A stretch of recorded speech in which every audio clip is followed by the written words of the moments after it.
अस्सलाम वालेकुम। अच्छा जी, लेबर कॉस्टिंग पे हमारी बात हो रही थी और कल हमने कुछ डिफरेंट रेमुनरेशन मेथड्स और इंसेंटिव प्लान्स के तहत लेबर की अर्निंग कैलकुलेट करनी सीखी। Different remuneration plans, different incentive plans, उनके तहत हम कैसे लेबर की अर्निंग, ग्रुप की अर्निंग, इंसेंटिव्स कैलकुलेट कर सकते हैं। तो कोई सवाल कल के लेक्चर से इसी इलस्ट्रेशन पे, किसी क्वेश्चन पे कोई गाइडेंस चाहिए आपको फर्दर?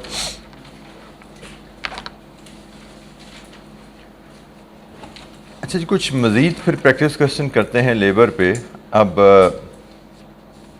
सबसे पहले क्वेश्चन नंबर 1 है जी हमारे पास, पेज 117 पे। क्वेश्चन 1, जैसे मैंने कहा आपसे कि दो रीसेंट अटेम्प्ट के अलावा, मतलब जो 22 की स्प्रिंग एंड ऑटम है, उसके अलावा हमें इस एरिया पे जो क्वेश्चन मिलेंगे इस चैप्टर में वो काफ़ी पुराने हुआ करेंगे। 11, 12, 13 टाइप के क्वेश्चन होंगे, क्योंकि 15 से जब से नई स्कीम आई ये क्वेश्चन इस स्कीम पे, इस चैप्टर पे आने ज़रा रुक गए थे, कम हो गए थे। तो जैसे ये क्वेश्चन है ऑटम 11 का क्वेश्चन नंबर 2, और ये उस क्वेश्चन का पार्ट बी है और सिर्फ 5 मार्क्स का छोटा सा क्वेश्चन है। देखते हैं जी इसमें क्या रिक्वायरमेंट है। सवाल हमेशा रिक्वायरमेंट से पढ़ते हैं। Calculate the total wages paid to mister Lock, allocating it between direct and indirect labour, also give reasons for such allocation.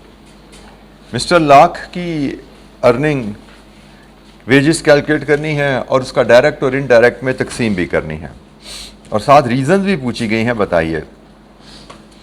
Mister Lock works as a machinist on a machine running 54 hours a week. Following information pertains to his last week's work on the machine. Total hours worked 51, overtime included in total hours worked. Overtime मतलब 51 में से 4 घंटे overtime था। Idle time due to machine breakdown 3 hours. Basic hourly wage rate 25 रुपये। Overtime is paid at a basic rate plus 45, मतलब 45% premium है उसमें। अच्छा, अब यहाँ पे एक जो चीज़ हमें इस वक्त समझनी है, दैट इज़ आइडल टाइम की डेफिनेशन। लेबर कॉस्टिंग के कॉन्टेक्स्ट में व्हाट इज़ आइडल टाइम। तो जनाब आइडल टाइम को बताएगा क्या होता है। आइडल टाइम बिल्कुल आम फहम अल्फाज में तो फारिग वक्त को आइडल टाइम कहा जाता है, बट लेबर कॉस्टिंग के कॉन्टेक्स्ट में इसका मतलब थोड़ा सा एक्सटेंडेड होता है। ये वो फारिग वक्त है जिसमें आपको लेबर को तनख्वाह भी देनी पड़े। आइडल टाइम लेबर का वो फारिग वक्त है जिसमें लेबर ने काम तो कोई नहीं किया लेकिन आपको उसको तनख्वाह देनी पड़ी, और उसकी वजह हो सकती है लिखी हुई यहाँ पे, मशीन ब्रेकडाउन। लेबर को आप हायर करके लाए कि जी हम आपसे 8 घंटे दिन में काम करवाएंगे। मशीनिस्ट है ना, मशीन ऑपरेटर है, उसको आप 8 घंटे काम करवाने के लिए हायर करके लाए, लेकिन 8 घंटों में से शायद 3 घंटे मशीन ही ख़राब रही। अब उस 3 घंटे में लेबर फारिग बैठी रही, बट लेबर वर्कर का तो कोई कसूर नहीं है ना, वो फारिग बैठा रहा। वो तो दिन से अपने घर से रोज़ी कमाने आया है, और वो तो 8 घंटे आपके लिए लेके निकला है, तो 8 घंटे की आपसे कमिटमेंट करके आया है। अगर आप उससे 8 घंटे काम नहीं करवा पाए, 3 घंटे आपके किसी डिपार्टमेंट की या किसी इंस्ट्रूमेंट की या किसी मशीन की ख़राबी की वजह से वो फारिग बैठा रहा, तो इसमें उसको कोई कसूर नहीं। He will get fully paid. तो आइडल टाइम से मुराद वो टाइम है जिसकी तनख्वाह दी जाती है, बट लेबर काम नहीं करती उस वक्त में, किसी वजह से उसको फारिग बैठना पड़ा। तो टोटल 51 आवर्स काम हुआ, जिनमें 4 घंटे ओवर टाइम था और 3 घंटे आइडल टाइम भी गया। इसका मतलब टोटल 54 आवर्स की उसको तनख्वाह मिली है वर्कर को। 51 आवर्स काम किया, उसकी तनख्वाह मिली। 3 घंटे आइडल रहा, उसकी तनख्वाह मिली। और 51 आवर्स में 4 आवर्स ओवर टाइम भी था। तो हम इसकी जब वेजेस कैलकुलेट करेंगे, क्वेश्चन नंबर 1,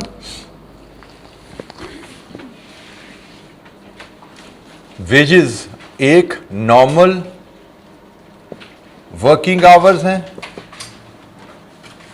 एक ओवरटाइम वर्किंग है और फिर एक आइडल टाइम आवर्स हैं। ठीक है जी, ये 3 कैटेगरीज हैं। मैं यहाँ पे इसकी पहले टोटल वेजेस कैलकुलेट कर लेता हूँ, डिफरेंट हेड्स में इसको टोटल अर्निंग या टोटल वेजेस कितनी जाएगी, फिर इसके बाद हम इसकी ब्रेकअप की बात करते हैं। नॉर्मल वर्किंग उसने की है 51 माइनस 4 और नॉर्मल रेट क्या है 25। तो कितनी वेजेस बनी टोटल इसकी जी 1175, ये इसकी नॉर्मल आवर्स की वेजेस हैं। ओवरटाइम काम किया है 4 आवर्स और उसका रेट है 25 इंटू 1.45, यही है जी 45 से ज़्यादा कितना बना 145। और आइडल टाइम इसने 3 घंटे रहा तो 25 रुपए के हिसाब से यहाँ पे भी पेमेंट गई 75 आवर्स। अब हमने ये इसकी टोटल आगे वेजेस कितनी है जी 1395। अब इसका हमने ब्रेकअप बनाना है डायरेक्ट और इनडायरेक्ट में कि इसमें से डायरेक्ट कौन सी है और इनडायरेक्ट कौन सी है। अच्छा जी, प्रोडक्शन वर्कर की जो नॉर्मल वेजेस होती हैं वो तो यकीनन डायरेक्ट होती है, उस पर तो कोई क्वेश्चन ही नहीं है। क्वेश्चन आता है ओवरटाइम पे। हमने ओवरटाइम के बारे में पढ़ा था कि ओवरटाइम के जो प्रीमियम है, ओवरटाइम का बेसिक 25 रुपए, 100 के बारे में भी कोई क्वेश्चन मार्क नहीं है। ओवरटाइम 100 के बारे में भी कोई क्वेश्चन मार्क नहीं, वो डायरेक्ट है। क्वेश्चन मार्क है ऊपर का जो 45% है। हमने कहा था ये डायरेक्ट भी हो सकता है, ये इनडायरेक्ट भी हो सकता है, और डायरेक्ट होगा सिर्फ एक सूरत में, कब जब कस्टमर की रिक्वेस्ट पे, कस्टमर की इंस्ट्रक्शन पे ओवरटाइम लगा हो। तो क्या इस क्वेश्चन में ऐसी कोई बात है ये ओवरटाइम कस्टमर की रिक्वेस्ट पे लगा, कोई ऐसा जिक्र नहीं है।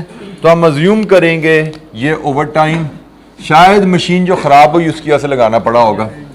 बहरहाल in the absence of information we assume कि ये ओवरटाइम कस्टमर की रिक्वेस्ट पे नहीं लगा, क्योंकि हमें ऐसी कोई बात की नहीं गई। हम अज्यूम करेंगे ओवरटाइम कस्टमर की रिक्वेस्ट पे नहीं लगा, तो ये तो ओवरटाइम है। आइडल टाइम, क्या आइडल टाइम में कोई प्रोडक्ट बनी? आइडल टाइम में तो कोई प्रोडक्ट बनी नहीं, और जिस टाइम में प्रोडक्ट ही नहीं बनी वो टाइम की कॉस्ट डायरेक्ट कैसे हो सकती है? डायरेक्ट कॉस्ट की तो डेफिनेशन ही है भाई वो कॉस्ट जो प्रोडक्ट से रिलेट की जा सके कि भाई इस यूनिट पे कितना खर्चा लगा। तो ये जो आपने तनख्वाह पे की है इसमें तो कोई काम हुआ ही नहीं, तो ये तो यकीनन इनडायरेक्ट है। लीजिए जनाब, आपकी डायरेक्ट कॉस्ट यहाँ पे निकली 1275 और इनडायरेक्ट कॉस्ट निकली 120। ये आपका टोटल ब्रेकअप आ गया। वेजेस मिस्टर लाख की एक वीक की 1395 है, जिसका ब्रेकअप है डायरेक्ट कॉस्ट 1275 और इनडायरेक्ट कॉस्ट 120। रीजंस हम साथ साथ डिस्कस करते गए हैं, ये हमें वहां पे नोट्स की सूरत में लिखनी भी है। जी एनी क्वेश्चन, कोई सवाल?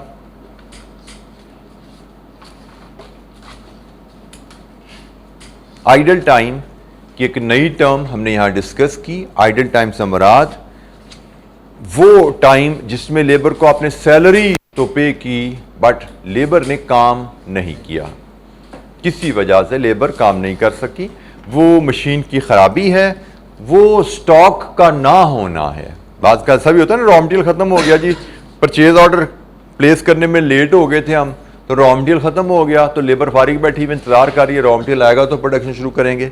तो स्टॉक, इसको कहते हैं स्टॉक आउट होना, स्टॉक आउट होना, स्टॉक का खत्म हो जाना मतलब स्टॉक आउट होना।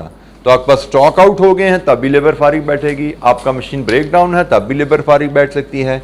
आइडल टाइम, लेबर अगर किसी वजह से फारिग रही और उसको तनख्वाह देनी पड़ी तो हम उसको आइडल टाइम कहते हैं। लेबर बगैर तनख्वाह के फारिग बैठी हुई है, वो हमारी किताब में आइडल टाइम नहीं है। हमारी किताब में आइडल टाइम वो है कि हमें तनख्वाह देनी पड़ी और फारिग बैठी हुई है, that is the idle time हमारी किताबों में। जी कोई सवाल?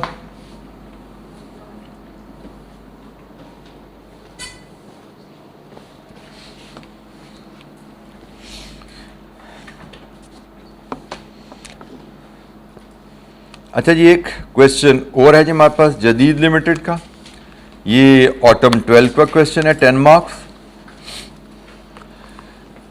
जदीद लिमिटेड ऑपरेट्स, रिक्वायरमेंट्स की बल्कि पहले पढ़ते हैं। Compute labour cost per piece मतलब per unit at 10% intervals between 60 and 130% efficiency। 60% efficiency और 130% एफिशिएंसी के दरमियान 10% के इंटरवल्स पे कैलकुलेट करनी है आपने बात, मतलब 60, 70, 80, 90 एंड सो ऑन। 60 से 130 के दरमियान 10% एफिशिएंसी इंटरवल्स पे आपने कैलकुलेट करनी है क्या, कॉस्ट पर पीस। और अज्यूमिंग दैट 100% एफिशिएंसी का मतलब 80 pieces are produced per day. 100% efficiency पे है तो 80 पीसीज बना रहे हैं, 110% एफिशिएंसी पे है तो 88% बनाएंगे, 88 पीसीज बनाएंगे। 90% एफिशिएंसी पे है तो इसका मतलब 72 पीसीज बनाएंगे। ठीक है, 100% एफिशिएंसी का मतलब 80 है, 100 से ज़्यादा एफिशिएंसी का मतलब आप 80 से ज़्यादा यूनिट्स बना देंगे, 100 से कम एफिशिएंसी का मतलब आप 80 से कम यूनिट्स बनाएंगे। ठीक है, ये उसने हमें एक मेयार दे दिया कि भाई इस मेयार के मुताबिक आपने कॉस्ट कैलकुलेट करनी है। Jadid limited operates a multiple piece rate plan at its factory as follows. हमने डिफरेंट वेज प्लान पढ़े, उनमें हमने हाई डे रेट सिस्टम पढ़ा।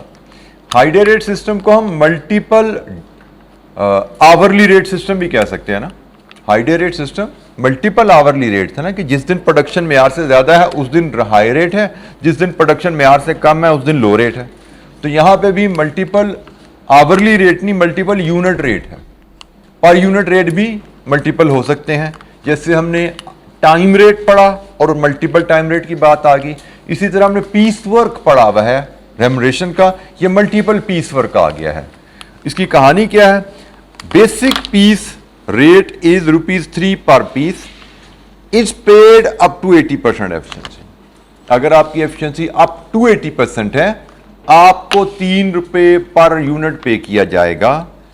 120% basic piece rate where efficiency is more than 80 but less than और equal to 100। 130% of the basic piece rate for above 100% efficiency. मतलब आप अपनी efficiency को जैसे जैसे बढ़ाते जाओगे आपका पीस रेट बढ़ता जा रहा है। Basic piece rate up to 80% efficiency से आपने काम किया, वो ₹3 पर यूनिट है। अगर आप 80% से ज़्यादा अपनी एफिशिएंसी कर लो लेकिन 100% तक रहो, 120% मतलब ₹3.6 पर यूनिट पे चले जाओगे आप। और अगर अपनी एफिशिएंसी आप 100% से भी बढ़ा लो तो आप 130% ऑफ बेसिक मतलब ₹3.9 पर यूनिट पे चले जाओगे। 30% बोनस आ जाता है, 20% बोनस, 30% बोनस पर पीस आ जाता है अगर आप अपनी एफिशिएंसी बढ़ाओ। हमसे कहा गया है 10% एफिशिएंसी इंटरवल्स पे कॉस्ट पर पीस बताइए। अच्छा, एक आखिरी जुमला, the workers are eligible for a guaranteed day rate which is equal to 70% efficiency. अगर आप वर्कर 70% से कम भी काम करेंगे तो उनको guaranteed daily wage rate 70% efficiency के हिसाब से मिलेगी। पर डे उनकी सैलरी 70% एफिशिएंसी से कम नहीं होगी, ये गारंटीड वेज है। ठीक है, हमसे क्या कहा गया है, 60% से 130% तक डिफरेंट एफिशिएंसी पे वर्कर काम करे तो हमारी cost per piece, labour cost per piece क्या आती है। तो जनाब हम इसके लिए एक टेबल बनाते हैं क्वेश्चन नंबर 2 के लिए। हम डिफरेंट एफिशिएंसी लेवल्स पे पहले तो लाते हैं आउटपुट, प्रोडक्शन कितनी होगी। हमें डिफरेंट एफिशिएंसी लेवल्स जो कंपेयर करने को कहा गया है परसेंटेज टर्म में 60, 70, 80, 90, 100, 110, 120 और 130। हमें कहा गया 60 से लेकर 130% एफिशिएंसी पे कॉस्ट पर पीस कैलकुलेट करो। तो जनाब 60 से लेके 130 तक हम जरा प्रोडक्शन तो निकाल लें। प्रोडक्शन कितने यूनिट्स की होगी, उसने कहा 100% का मतलब 80 है, तो 110 का मतलब 88, 120 का मतलब 96, 130 का मतलब 18 to 130%, 104, और 90 का मतलब 72, 80 का मतलब 64, 70 का मतलब 56 और 48। लीजिए जी, एफिशिएंसीज का मतलब क्या है, कितने यूनिट्स वर्कर दिन में बनाएगा। वर्कर 100% एफिशिएंसी से काम करेगा एक दिन में तो वो 80 यूनिट्स बनाता है। 100 से ज़्यादा एफिशिएंसी से काम करेगा तो 80 से ज़्यादा बनाएगा। कितने ज़्यादा? 100 से कम एफिशिएंसी से काम करेगा तो 80 से कम बनाएगा। कितने कम? हमने पूरा एक टेबल बना लिया, डिफरेंट एफिशिएंसी लेवल्स पे प्रोडक्शन कितनी होगी।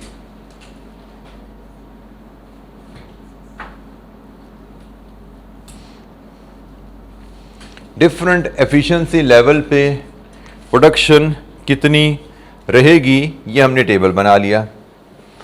हमसे पूछा गया है डिफरेंट एफिशिएंसी लेवल पे कॉस्ट पर पीस क्या रहेगी।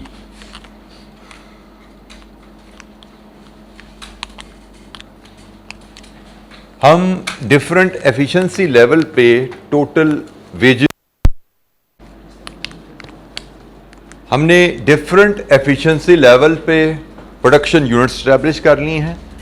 अब हम नॉर्मल वेज पहले स्टेप में देखते हैं कि अगर हम इन प्रोडक्शन के लिए नॉर्मल वेज कैलकुलेट करें तो वो क्या बनेगी। नॉर्मल वेज है ₹3 पर यूनिट, तो जनाब 48 इंटू 3 144, 56 इंटू 3 168, 192, 216, 240, 288, 288, 264, 288, 312। अच्छा, ये है नॉर्मल वेज जो वर्कर ने प्रोडक्शन की। अगर उसमें हम उसकी नॉर्मल वेज कैलकुलेट करें तो ₹3 पर पीस के हिसाब से क्या बनती है। लेकिन हमें पता है कि हमने वर्कर को डिफरेंट आउटपुट्स पे नॉर्मल वेज नहीं पे करना। सबसे पहले there is a concept of minimum veg.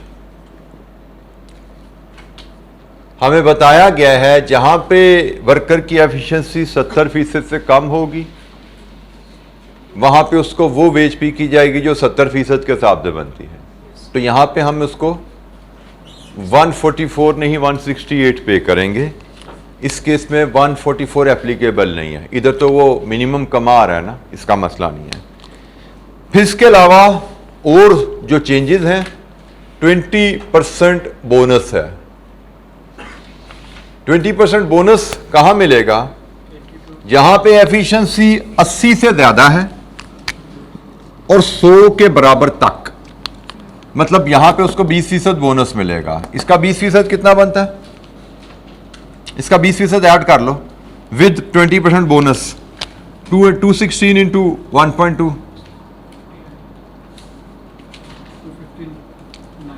259, 259। यहां पे भी 20% बोनस मिलेगा,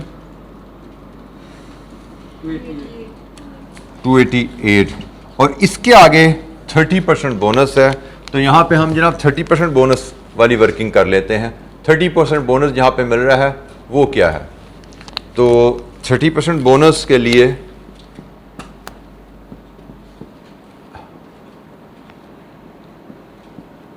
ये जनाब 264 इंटू 1.3 343,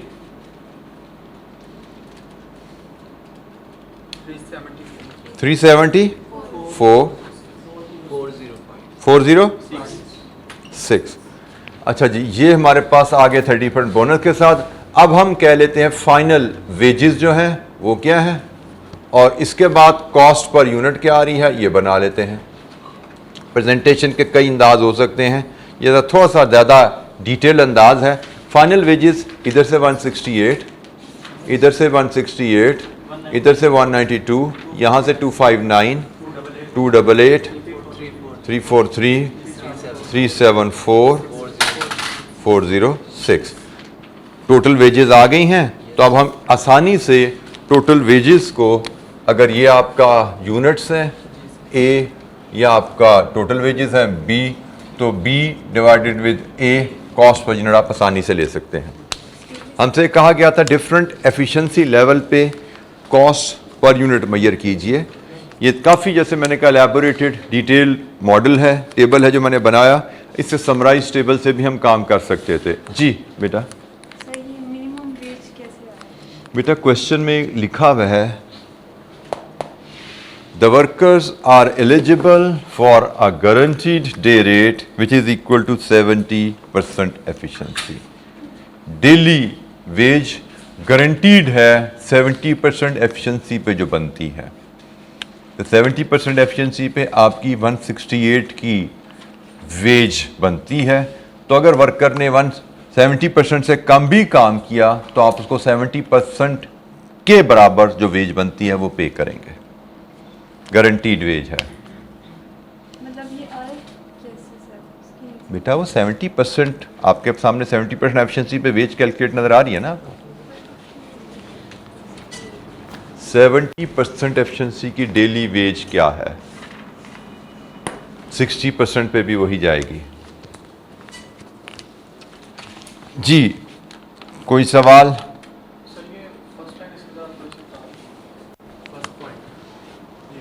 बेटा basic piece rate is 3 rupees per unit which is paid up to 80% of efficiency. Efficiency 80% तक रहे, जब मतलब डेली प्रोडक्शन 64 यूनिट्स तक रहेगी, तब तक आप 3 रुपीज पर यूनिट पे करोगे। सर फिर वो 60 और 70 को हम कैसे पे कर सकते हैं? With minimum guaranteed veg. 3 रुपए पर यूनिट है, लेकिन मिनिमम गारंटीड वेज भी है कि भाई 70% एफिशिएंसी पे जो वेजेस बनती है, इससे कम किसी सूरत हमने नहीं पे करना। 3 रुपीज पर यूनिट, और जहां पे वर्कर की सैलरी इससे कम बन रही है 168 तो मिनिमम देना ही देना है उसको। सर फिर ये नॉर्मल में हमने क्यों लिखा है ये 168 और 144? बेटा मैंने इसको, नॉर्मल वेज उसकी बनती 144 है, लेकिन ये वर्क इस दिन वो नॉर्मल वेज की बजाय मिनिमम वेज वसूल करेगा इस केस में। इसलिए मैंने कहा ये कैलकुलेट हमने की 144, बट ये उसको पे नहीं की जाएगी, उसको पे 168 की जाएगी, क्योंकि ये सैलरी मिनिमम वेज से कम चलेगी, गारंटीड से कम होगी। तो गारंटीड का मतलब है कि अगर वर्कर ने गारंटीड से कम कमाया है तो फिर भी आप उसको गारंटीड तो पे करोगे। गारंटीड के बराबर या ज्यादा कमा रहा है तो फिर मिनिमम वेज एप्लीकेबल नहीं है। मिनिमम वेज उस सूरत में एप्लीकेबल है जहां पे वर्कर गारंटीड से कम कमा रहा है। ठीक है, वर्कर गारंटीड से कम कमाएगा, आप उसको मिनिमम वेज पे करोगे। वर्कर गारंटीड के बराबर या गारंटीड से ज्यादा कमाए तो जो कमा रहा है उसको वो पे करेंगे आप। जी कोई और सवाल?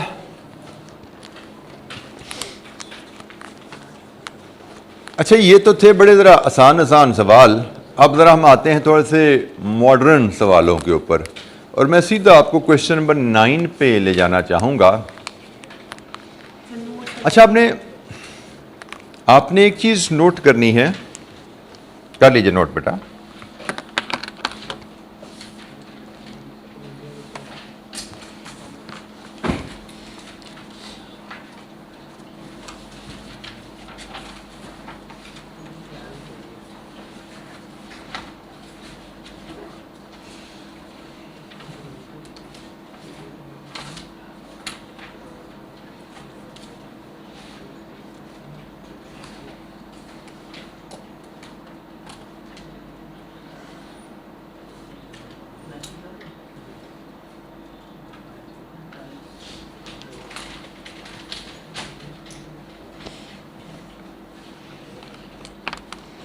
यहां जरा बताइए कॉस्ट पर यूनिट क्या आ रही है बाय द वे?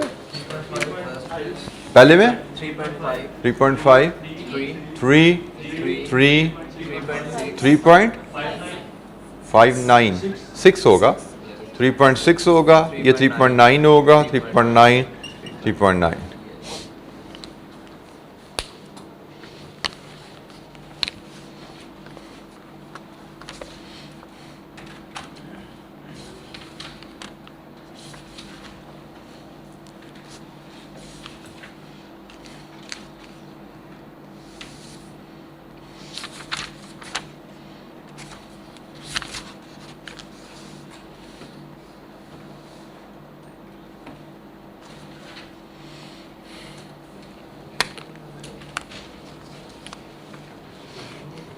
अच्छा जी, हम क्वेश्चन नंबर 9 को देखेंगे अभी। क्वेश्चन नंबर 9 हमारा है पेज 129 पे।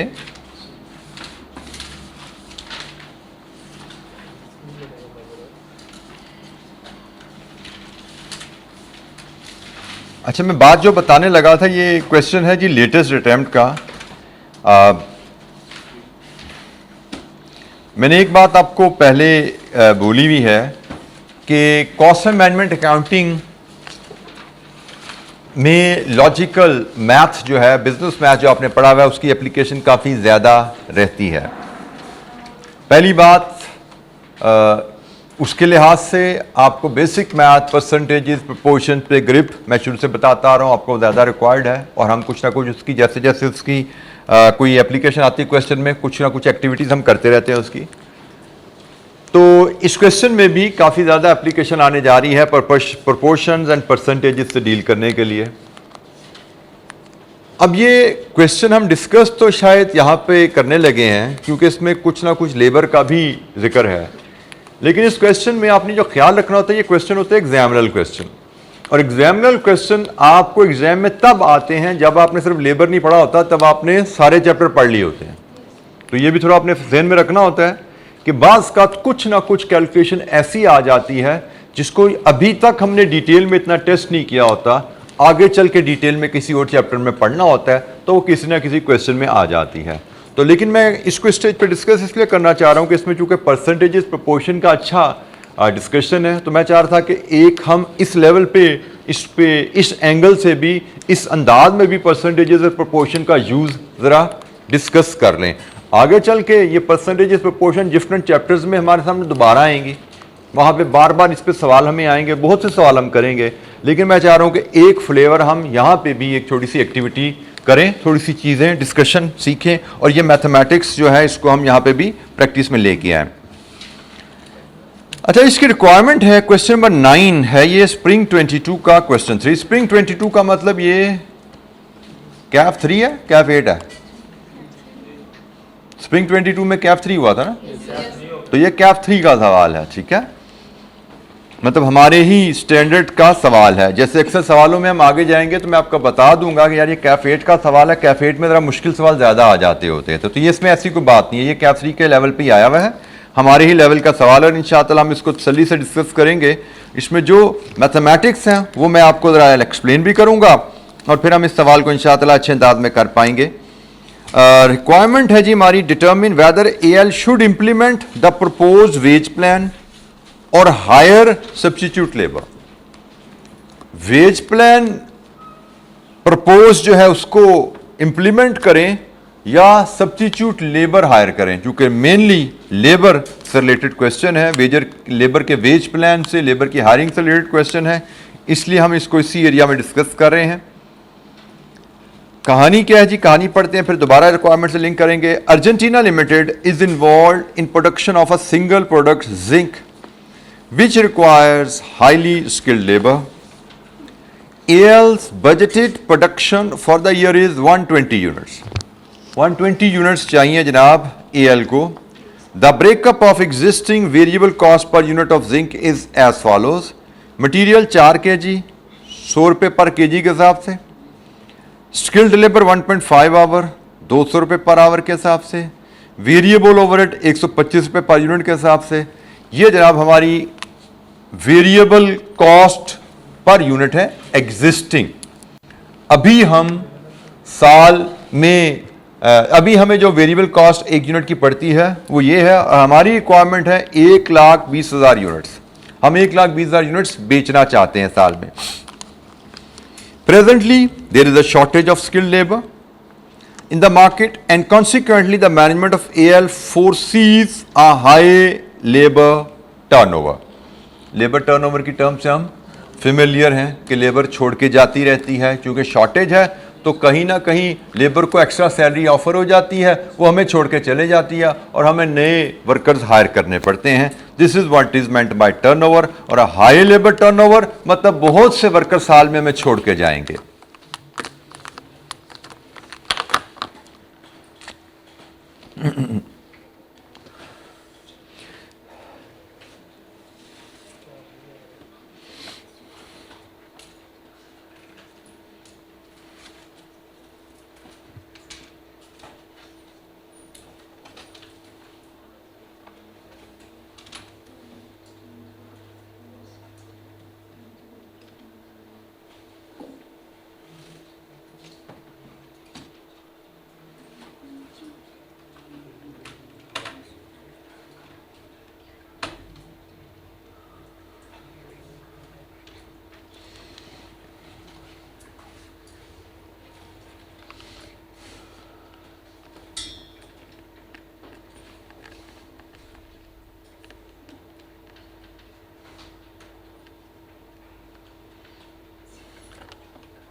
अच्छा जी, in case of high labour turnover, AL would be required to hire substitute labor at existing wage rate, which would cause the following inefficiency.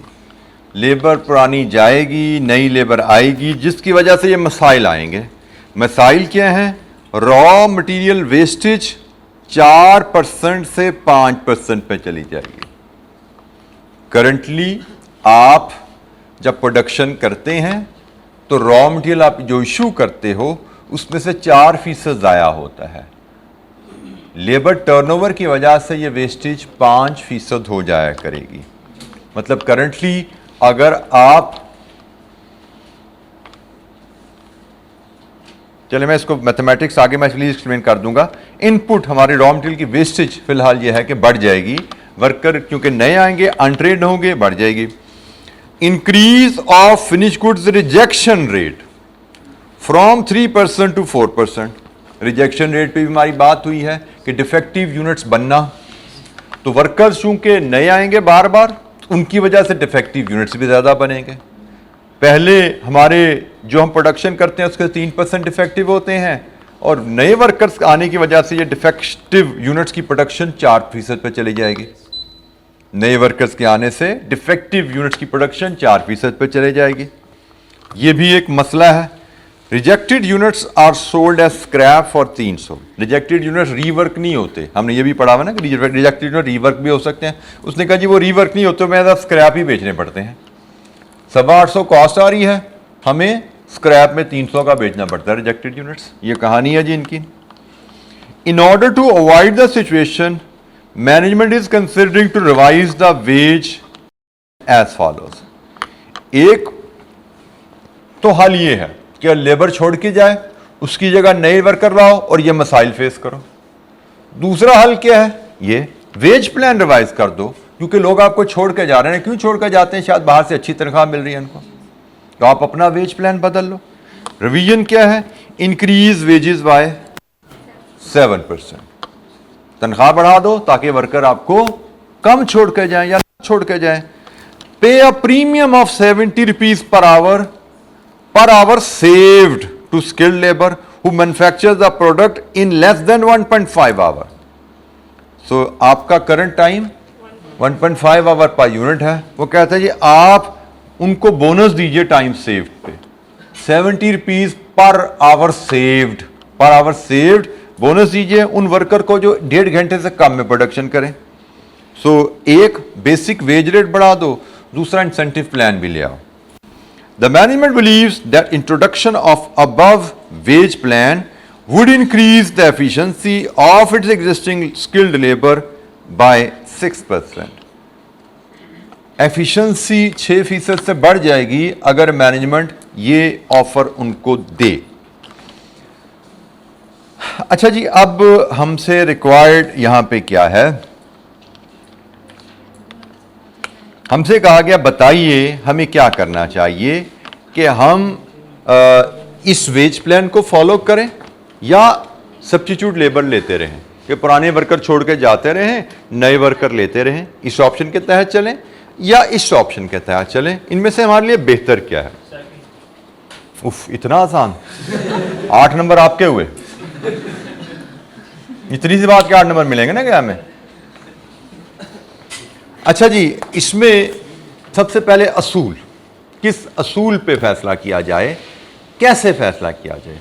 जो समझने की बात है, आप ये प्लान फॉलो करो, ये प्लान फॉलो करो, इफेक्ट्स कहां कहां पे आ रहे हैं? क्योंकि हमने चीज़ों को देखना होगा कि हम दोनों ऑप्शन को जब कंपेयर करने जा रहे हैं, दोनों ऑप्शन के असरात कहां कहां आते हैं।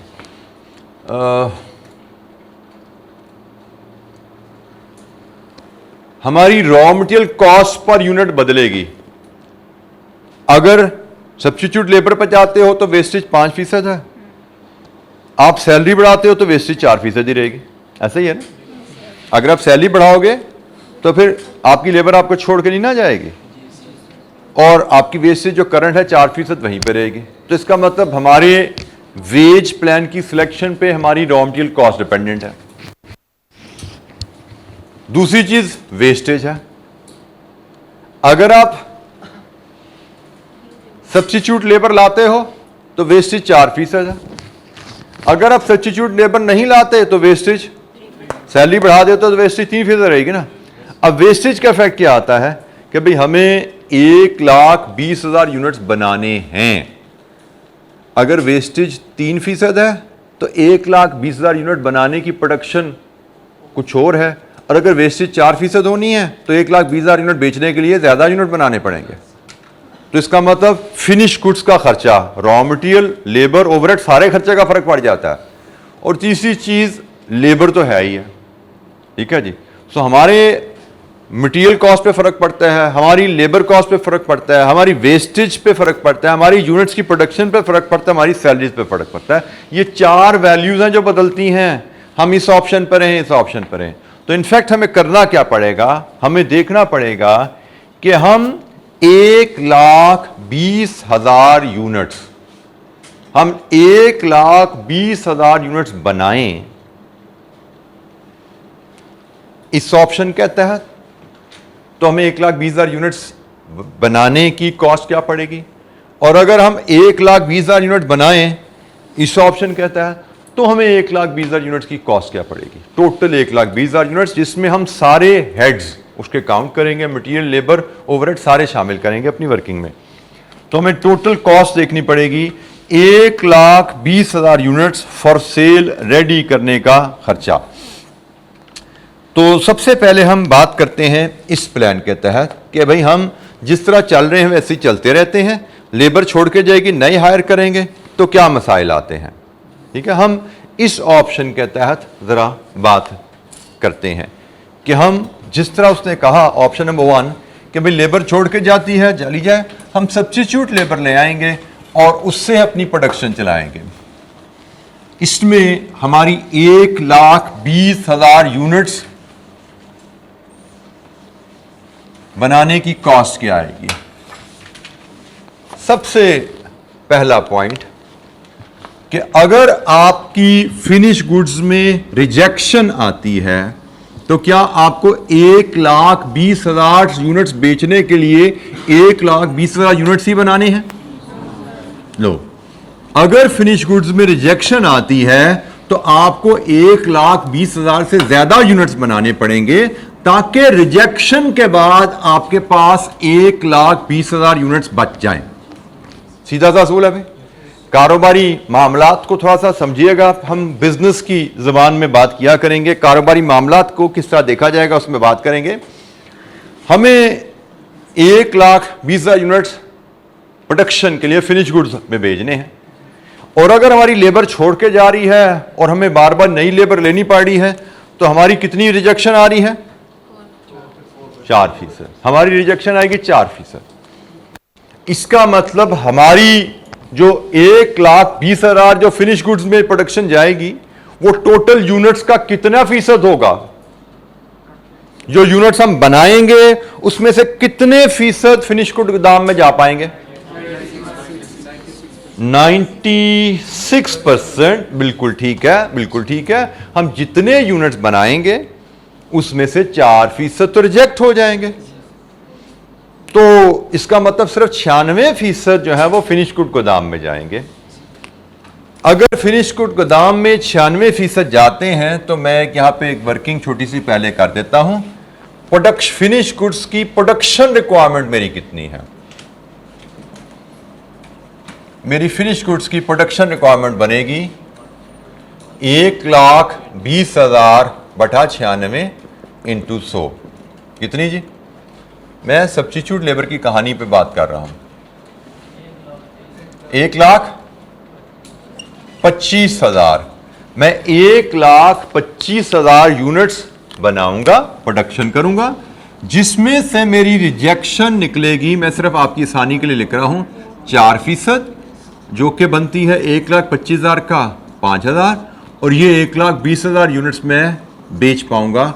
ये मेरी फाइनल प्रोडक्शन बनेगी जो मेरी फिनिश गुड्स में ट्रांसफर होगी। ठीक है जी? तो अगर मैं सब्स्टिट्यूट लेबर की तरफ चलना चाहता हूं तो मुझे 1,25,000 यूनिट्स की प्रोडक्शन करनी पड़ेगी।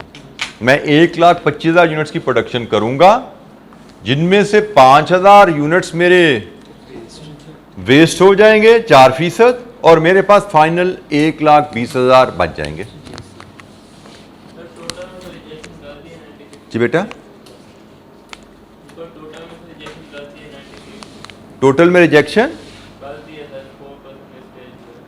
हाँ जी बेटा, मैं आपको इसी का दूसरा इफेक्ट समझा रहा हूं। मैं 1,25,000 यूनिट्स बनाऊंगा, जिनमें से 4% मेरे रिजेक्शन में चले जाएंगे, 1,20,000 मेरे पास बच जाएंगे। मैंने 1,20,000 से 1,25,000 बनाया ना, मैं आपको बता रहा हूं 1,20,000 से 1,25,000 जो बना, क्यों बना रहे हैं हम? क्योंकि 5,000 इसमें से खराब हो जाने हैं। बेचने तो मैंने 1,20,000 है, बेचने मैंने 1,20,000 है, लेकिन मुझे 1,20,000 बेचने के लिए 1,25,000 बनाने पड़ेंगे, क्योंकि मेरे हिसाब से मेरे प्रोडक्शन में से 4% खराब हो जाएंगे। तो 1,25,000 में बनाऊंगा तो ही मैं 1,20,000 बेच पाऊंगा। ठीक है? तो ये मैंने आपकी आसानी के लिए कहानी लिखी है। अदर मेरी वर्किंग यहाँ पे कंप्लीट हो गया है कि भाई 1,20,000 यूनिट बेचने के लिए 1,25,000 बनाने पड़ेंगे। यहाँ पे बात खत्म हो जाती है। अच्छा, एक बात तो होगी ये कि मुझे 1,20,000 यूनिट्स बेचने के लिए 1,25,000 यूनिट बनाने पड़ेंगे। 1,25,000 यूनिट की प्रोडक्शन कॉस्ट मैं खर्च करूंगा तो मुझे 1,20,000 यूनिट्स फॉर सेल अवेलेबल होंगे। अच्छा, अब ये 1,25,000 यूनिट बनाने हैं, इन पे मेरा खर्चा क्या आएगा? अब हम उसकी तरफ चलते हैं। तो 1,25,000 यूनिट बनाने के लिए मेरा खर्चा रॉ मटेरियल लगेगा, मेरा खर्चा लेबर लगेगा, मेरा खर्चा वेरिएबल ओवरहेड लगेगा, और मुझे कुछ रिकवरी आएगी स्क्रैप यूनिट बेच के। ठीक है?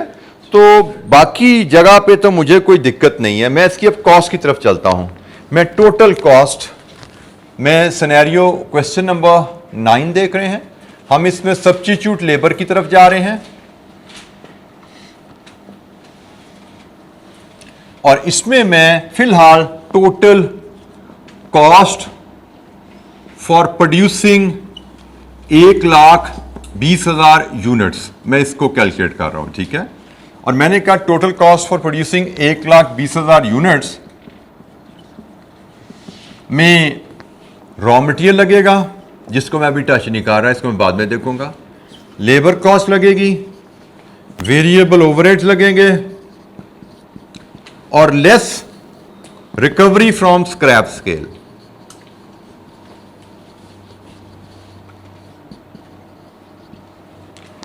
मैं लेबर की कॉस्ट के बाद में टच करता हूं। रॉ मटेरियल की कॉस्ट के बाद में देखता हूं। लेबर की कॉस्ट तो मेरी यही रहेगी ना, कितने रुपए है? 300 रुपए पर यूनिट।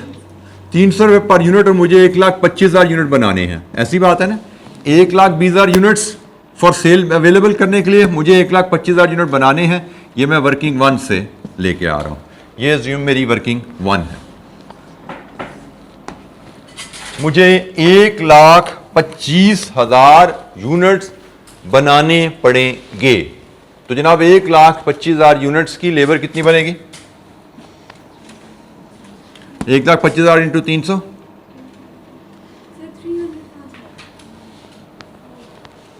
सर 300 नहीं है। 200 है। लेबर कॉस्ट पर यूनिट कितनी है? ये मेरे यूनिट्स हैं। लेबर कॉस्ट पर यूनिट कितनी है? 375, 37.5 मिलियन। वेरिएबल ओवरहेड कितने हैं पर यूनिट? 125।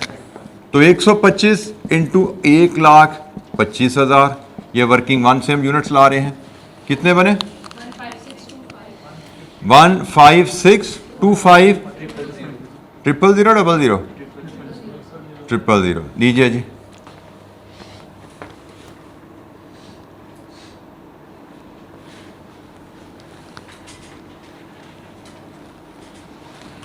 स्क्रैप सेल मैं 1,25,000 यूनिट बनाऊंगा। 1,25,000 में से 5,000 तो मेरे खराब हो जाएंगे, और वो कितने के बिकेंगे? 300 के हिसाब से। तो ये मेरी कॉस्ट की रिकवरी आ जाएगी ना। कितनी रिकवरी आएगी? 15,000, 1.5 मिलियन, क्या है? 1.5 मिलियन। ये मेरी रिकवरी आ गई। अब मुझे सिर्फ रॉ मटेरियल कॉस्ट देखनी है कि मेरी रॉ मटेरियल कॉस्ट क्या होगी। उसके बाद मेरी टोटल कॉस्ट 1,20,000 यूनिट बेचने के लिए जो बनेंगे उनकी कॉस्ट आ जाती है सब्स्टिट्यूट लेबर के साथ। मुझे रॉ मटेरियल की कॉस्ट को अब जरा देखना है।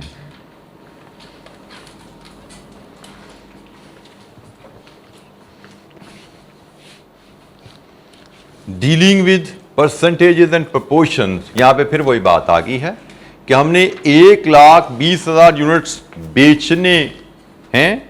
तो 1,20,000 यूनिट बेचने हैं। हम जितने यूनिट बनाते हैं उसमें से 4% रिजेक्शन होती है। इसका मतलब हमारी प्रोडक्शन में से जो अवेलेबल फॉर सेल होते हैं वो 96% होते हैं। तो अगर हमने 1,20,000 यूनिट्स बेचने हैं, वो हमारी प्रोडक्शन क्या 96 है, तो हमें प्रोडक्शन कितने यूनिट्स की करनी चाहिए? हमें 1,25,000 यूनिट्स की प्रोडक्शन करनी है, जिसमें से 4% यूनिट्स वेस्ट होने के बाद, रिजेक्ट होने के बाद हमारे पास 1,20,000 फॉर सेल बनेंगे। तो हम प्रोडक्शन 1,25,000 की करेंगे, तभी हम 1,20,000 बेच पाएंगे। हम 1,20,000 यूनिट्स जो फॉर सेल अवेलेबल हैं उनकी कॉस्ट बना रहे हैं। अगर हम सब्स्टिट्यूट लेबर के हिसाब से चले तो 1,20,000 यूनिट्स फॉर सेल बनाने के लिए हम जो 1,25,000 यूनिट्स की प्रोडक्शन करेंगे उनकी नेट कॉस्ट क्या है? 1,25,000 यूनिट्स की लेबर कॉस्ट करंट सिस्टम के तहत क्या आएगी? उनकी वेरिएबल ओवरहेड की कॉस्ट करंट सिस्टम के तहत क्या आएगी? और उनकी जो स्क्रैप आएंगे 5,000 यूनिट्स की, उनकी रिकवरी से कितनी हमारी कॉस्ट कम होगी। अब हमें सिर्फ रॉ मटेरियल कॉस्ट को देखना है कि 1,25,000 यूनिट्स बनाने पे हमारी रॉ मटेरियल कॉस्ट क्या आएगी। अच्छा इधर आप तवज्जो से इधर आइए। एक मैं बेसिक सवाल करता हूं। हमारी करंट रॉ मटेरियल कॉस्ट 400 रुपए पर यूनिट है। अगर मैं सब्स्टिट्यूट लेबर लाता हूं तो क्या मेरी रॉ मटेरियल कॉस्ट 400 रुपए पर यूनिट ही रहेगी? नो। क्यों नो? क्योंकि वेस्टेज बढ़ रही है। वेस्टेज बढ़ रही है, इसका मतलब रॉ मटेरियल कॉस्ट बढ़ जाएगी।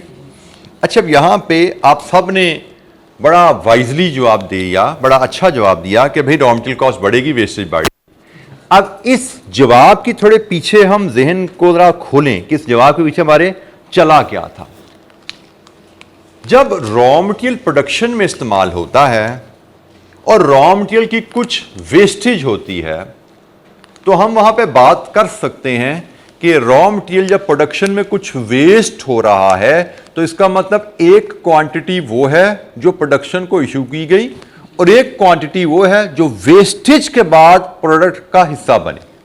ऐसा ही है ना? एक क्वांटिटी जो प्रोडक्शन को इशू की गई, उसमें से कुछ वेस्ट हो गया और जो वेस्ट के बाद बचा वो फिनिश प्रोडक्ट का हिस्सा बन गया। यही है ना कहानी, ऐसे ही होती है ना प्रोडक्शन प्रोसेस। तो मैं इसको कह देता हूं जो रॉ मटेरियल प्रोडक्शन को इशू किया गया उसको हम कहते हैं ग्रॉस क्वांटिटी, और जो रॉ मटेरियल वेस्टेज के बाद प्रोडक्ट का हिस्सा बन गया वो नेट क्वांटिटी है। ठीक हो गया? बड़ी आसान सी लैंग्वेज है। अब आपने सब ने बड़ा अच्छा बताया मुझे कि वेस्टेज बढ़ने की वजह से रॉ मटेरियल कॉस्ट बढ़ जाती है। इसकी वजह क्या नेट क्वांटिटी प्रोडक्ट की बदलती है वेस्टेज बढ़ने से? नो, बिल्कुल ठीक कहा आप सबने कि भाई नेट क्वांटिटी नहीं बदलती, ग्रॉस बढ़ जाती है। वेस्टेज बढ़ने का अब देखो ये मार्कर है, मार्कर तो मार्कर ही है ना। वेस्टेज ज्यादा होने का मतलब ये तो नहीं है कि इस मार्कर की शक्ल बदल जाएगी, इसका वजन बदल जाएगा।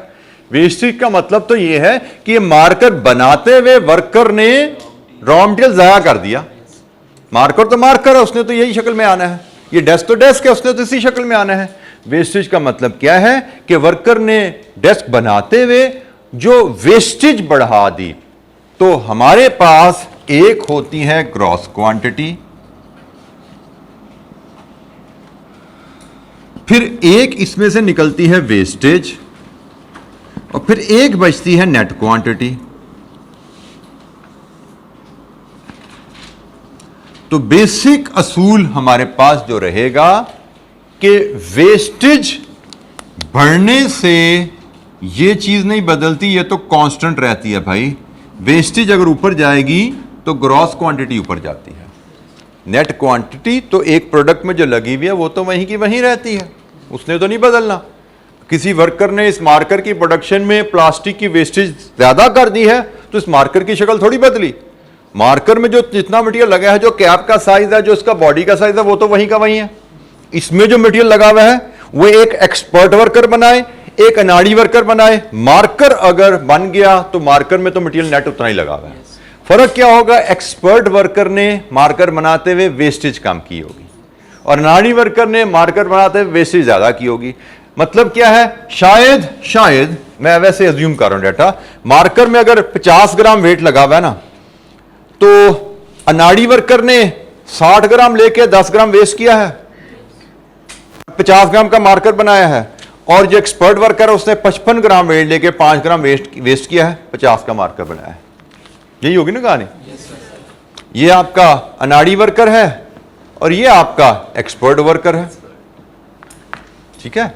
अनाड़ी ने 60 ग्राम लिया, 10 ग्राम वेस्ट कर दिया, मार्कर बना। एक्सपर्ट ने 55 ग्राम वेट लिया, 5 वेस्ट करके मार्कर बना दिया 50 ग्राम का। तो आप सबने ठीक कहा कि वेस्टेज बढ़ने से रॉ मटेरियल कॉस्ट बढ़ जाती है। अनाड़ी वर्कर को आपने 60 ग्राम मटेरियल इशू किया तो उसने एक मार्कर बनाया। एक्सपर्ट वर्कर को आपने 55 ग्राम वेट देके एक मार्कर बनवा लिया। ऐसे ही है ना? तो यहां से एक और चीज नोट कर लो, raw material cost gross quantity पे मेजर की जाती है। ठीक है ना? हम सबको ये पता था बैक ऑफ द माइंड, लेकिन मैं जरा रजिस्टर करवा रहा हूं। पता हम सबको था लेकिन मैं रजिस्टर करवा रहा हूं। Raw material cost gross quantity पे मेजर की जाती है कि भाई मेरी रॉ मटेरियल कॉस्ट एक अनाड़ी वर्कर के साथ ज्यादा है, एक एक्सपर्ट वर्कर के साथ कम है। अनाड़ी वर्कर को मुझे ज्यादा रॉ मटेरियल इशू करना पड़ा, फिर वो एक मार्कर बना पाया। एक्सपर्ट वर्कर को मैंने कम रॉ मटेरियल इशू किया, उसने उससे मार्कर बना लिया। Raw material cost gross quantity पे मेजर की जाती है।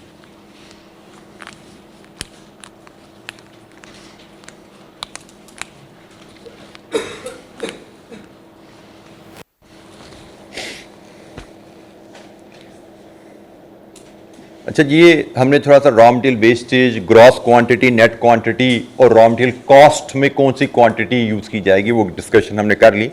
अब मैं जरा इस सवाल पे लेके आऊं। इस सवाल में ये क्या है जी? वेरिएबल कॉस्ट का ब्रेकअप, वेरिएबल कॉस्ट का ब्रेकअप। अब ये और ये ब्रेकअप है एग्जिस्टिंग। क्वेश्चन नंबर 1, इसमें ये जो क्वांटिटी यूज की जा रही है, क्या ये ग्रॉस है या नेट है? यकीनन ग्रॉस है, बिल्कुल ठीक है, क्योंकि ये कॉस्ट का ब्रेकअप है और कॉस्ट की कैलकुलेशन में तो ग्रॉस क्वांटिटी ली जाती है, ये तो ग्रॉस है। अब जब वेस्टेज 4% से 5% पे जाएगी तो क्या होगा? ये ग्रॉस, वेस्टेज बढ़ने से क्या होता है? ग्रॉस बढ़ जाती है। तो जनाब अब हमें, ये तो हमारी एग्जिस्टिंग ग्रॉस है, एग्जिस्टिंग 1 यूनिट बनाने पे कितने केजी लगता है, लेकिन जब हम सब्स्टिट्यूट लेबर पे जाएंगे हमारी वेस्टेज बढ़ने से हमारी जो 1 यूनिट पे मटेरियल ज्यादा लगेगा, क्योंकि वेस्टेज बढ़ रही है ना। तो अब हमें देखना है वेस्टेज बढ़ने की वजह से 1 यूनिट पे कितना मटेरियल लगता है और उसके मुताबिक 1 यूनिट पे कितना मटेरियल लगता है, उसके मुताबिक मैं देखूंगा 1,25,000 पे कितना मटेरियल लगेगा और कीमत मटेरियल की कितनी है पर केजी? 100। ये है जी मेरी रॉ मटेरियल कॉस्ट। मुझे अब चाहिए 4 केजी तो नहीं लगेगा, 4 से ज्यादा लगेगा। कितना लगेगा अब मैंने ये निकालना है। सिर्फ मुझे ये वर्कआउट करना है कि सब्स्टिट्यूट लेबर से 4 केजी से ज्यादा हो जाएगा मेरा मटेरियल, वो कितना ज्यादा है वो मैं यहां पे लाऊंगा तो मेरी मटेरियल कॉस्ट भी आ जाएगी और मेरे 1,20,000 यूनिट्स की कॉस्ट पूरी हो जाएगी। अच्छा जी, हमने जैसे अभी बात की कि वेस्टेज बढ़ने से नेट क्वांटिटी नहीं बदलती, वेस्टेज बढ़ने से ग्रॉस बदलती है। हमारी करंट नेट क्या है? हमारी नेट क्वांटिटी की रिक्वायरमेंट क्या है? करंट रॉ मटेरियल रिक्वायरमेंट मेरी क्या है? नेट। तो भाई करंट वेस्टेज मेरी क्या है? 4%। इसका मतलब करंट मुझे नेट कितना मिलता है वेस्टेज के बाद? 96। तो 4 केजी का 96%, 3.84 केजी, ये है मेरा करंट नेट। अभी क्या होता है, मैं 4 केजी प्रोडक्शन के लिए इशू करता हूं, उसमें से 4% वेस्ट हो जाता है, बाकी मेरा नेट फिनिश प्रोडक्ट में चला जाता है। अब होगा क्या सब्स्टिट्यूट लेबर के बाद? क्या ये बदलने वाला है? आंसर इज नो, ये तो नहीं बदलता भाई। होगा क्या? वेस्टेज ज्यादा होगी, इसकी वजह से मुझे ग्रॉस ज्यादा इशू करना पड़ेगा। अब वेस्टेज ज्यादा होने का मतलब वेस्टेज कितनी होगी? 5%। इसका मतलब अब नेट क्वांटिटी जो है वो मेरी इनपुट का कितने परसेंट रह जाएगी? 95। अब मैं जितना भी मटेरियल इशू किया करूंगा उसमें से 5% वेस्ट हुआ करेगा। इसका मतलब सिर्फ 95% अब नेट प्रोडक्ट में जाया करेगा। जाना इतना ही है, लेकिन अब ये होगा 95%। ये 95 है तो अब ग्रॉस कितना बनेगा भाई? 4.042। अब नया ग्रॉस ये बनेगा। अभी मैं 4 केजी इशू करता हूं, मेरी प्रोडक्ट बन जाती है, क्योंकि 4 केजी में से 4% वेस्ट हो जाता है, 96% प्रोडक्ट में डल जाता है। तो मेरी प्रोडक्ट को इतना ही मटेरियल चाहिए, मेरी प्रोडक्ट 3.84 केजी से बन जाती है। लेकिन अगर मैं सब्स्टिट्यूट लेबर लाता हूं तो मुझे बताया गया है कि अब मेरी वेस्टेज 5% होगी। इसका मतलब मुझे जितना भी मटेरियल देना है उसमें से 5% जाया होगा और 95 बचा करेगा। भाई बचाना तो मुझे इतना ही है, बचाना तो मुझे इतना ही है, लेकिन अब अगर ये 95 होगा तो फिर मुझे इशू कितना करना है? 4.024। पहले मैं 4 इशू करता था, उसका 96% ये बन जाता था। अब मैं इतना इशू करूंगा, इसका 95% ये बनेगा। नेट मुझे यही चाहिए प्रोडक्ट में, क्योंकि प्रोडक्ट तो मेरी नहीं बदल रही, प्रोडक्ट तो वही है। वेस्टेज बढ़ने की वजह से अब मैं 4 kg की जगह 4.042 kg इशू करूंगा। 4.042 kg raw material cost.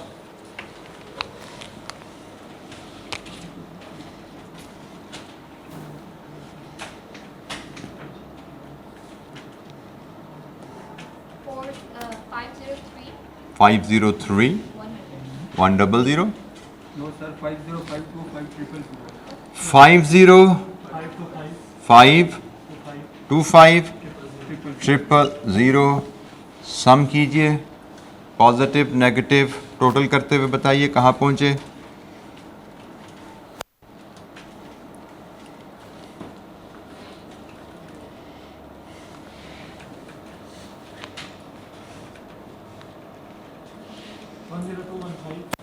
One zero two 15 0000। लिए जी, ये है मेरी 1,20,000 यूनिट्स बनाने की कॉस्ट अगर मैं सब्स्टिट्यूट लेबर के हिसाब से चलूँ। अगर मैं सब्स्टिट्यूट लेबर के हिसाब से चलूँ तो 1,20,000 यूनिट्स बनाने की कॉस्ट। 96% वाला समझिए, मुझे 4 को मल्टीप्लाई 4 से मल्टीप्लाई किया किया। बेटा, मैंने 4 kg ये है, दिस इज 4 kg। 4 kg मेरी करंट रॉ मटेरियल की ग्रॉस क्वांटिटी है। मैं करंटली 4 kg प्रोडक्शन को इशू करता हूँ और करंटली इसमें से 4% वेस्ट होता है। ये मेरी ग्रॉस क्वांटिटी है, ये मेरी नेट क्वांटिटी है। हमने जैसे यहाँ बात की थी, जब वेस्टेज बढ़ती है तो नेट क्वांटिटी नहीं बदलती, ग्रॉस बदलती है। मतलब मेरी नेट 3.84 है अभी, वेस्टेज बढ़ने के बाद भी ये 3.84 ही रहेगी, लेकिन ग्रॉस मेरी अब बदल जाएगी क्योंकि आइंदा मेरी वेस्टेज 5% होगी। अब मुझे ग्रॉस इतनी इशू करनी है कि 5% वेस्टेज के बाद नेट तो इतना ही बचे, क्योंकि प्रोडक्ट तो मेरी वही है ना। तो भाई ये अगर 5% वेस्टेज के बाद बचनी है, इसका मतलब ये ग्रॉस का 95 होनी है। अगर ये 95 है तो 100 मेरी ग्रॉस क्वांटिटी क्या होगी जो मुझे अब प्रोडक्ट बनाने के लिए इशू करनी है, क्योंकि वेस्टेज बढ़ रही है।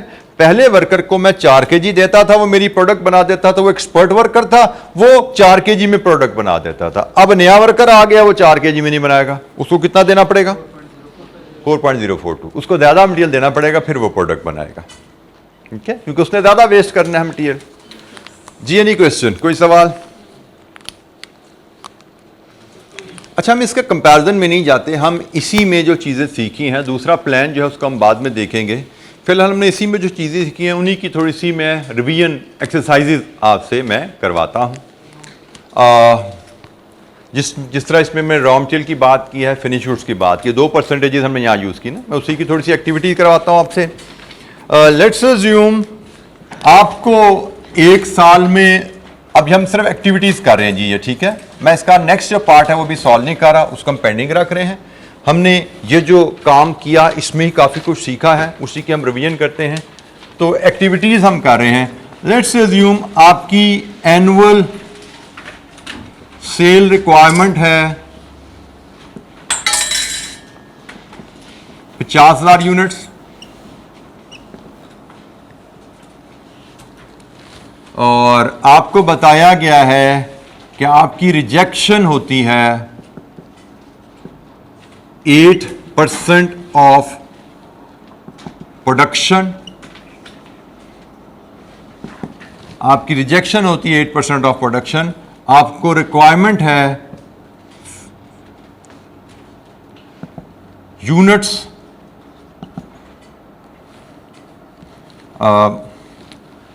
how many units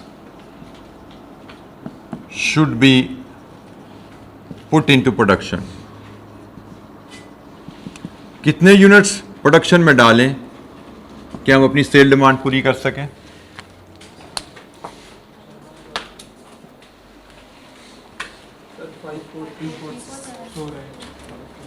हमें 50,000 यूनिट्स चाहिए और 8% लॉस का मतलब हमारी फिनिश गुड्स 92 होगी तो हमें कितने यूनिट्स प्रोडक्शन में डालने पड़ेंगे? 5434 हमें इतने यूनिट्स प्रोडक्शन में डालने पड़ेंगे ताकि 8% लॉस के बाद हमें ये यूनिट्स मिल सके।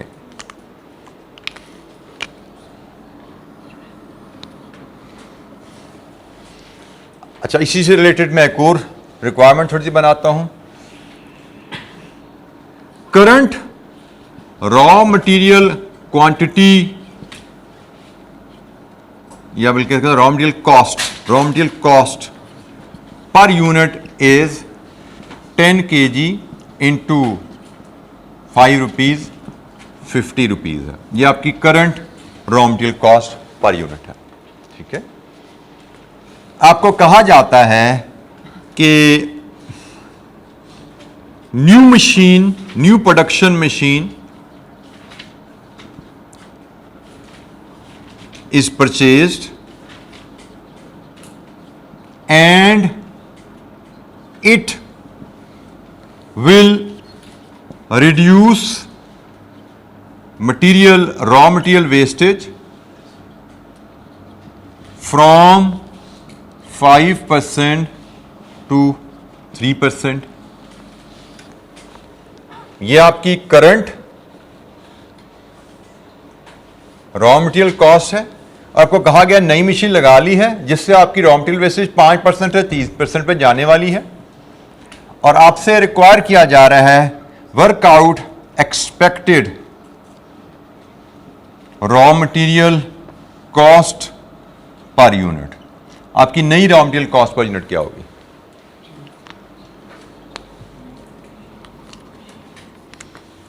यह आपकी करंट है। अब आपने एक नई मशीन लगा ली है, इस मशीन से आपकी रॉ मटेरियल कॉस्ट बदलने वाली है। बदलेगी ना रॉ मटेरियल कॉस्ट? कम होगी, ज्यादा होगी? कम होगी। वेस्टेज कम होने जा रही है तो रॉ मटेरियल कॉस्ट कम होगी। तो कम होके कहां पे आ जाएगी?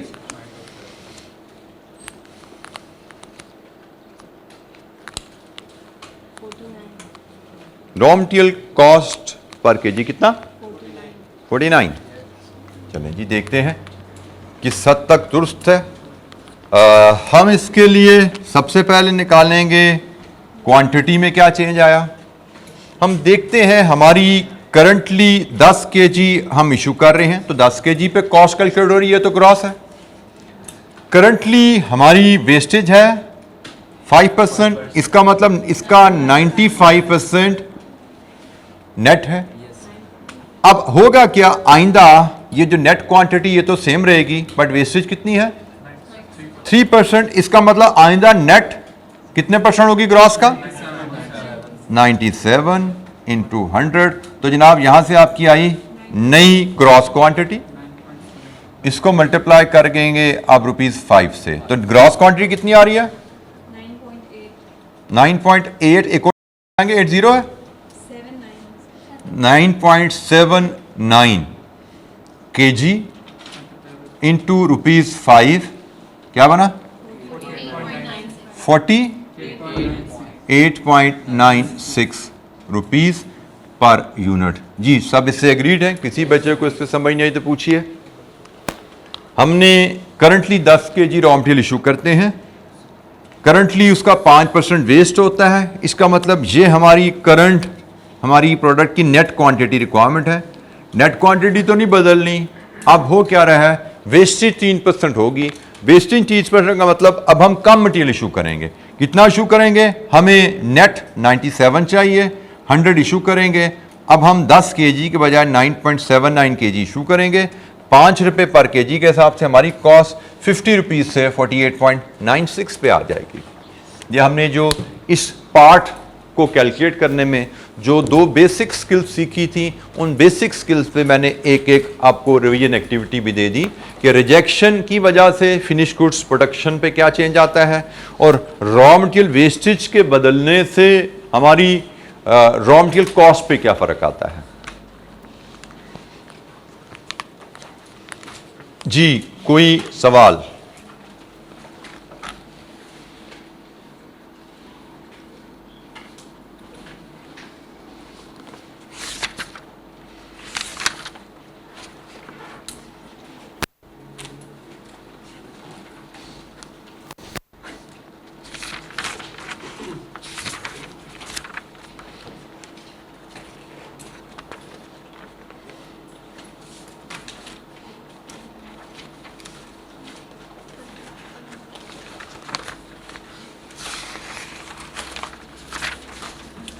अच्छा जी, आज के लिए इतना ही। इंशाअल्लाह अब हमारी मुलाकात होगी वेडनेसडे को। मंडे को आप लोगों का माशाल्लाह रिज़ल्ट आ रहे हैं।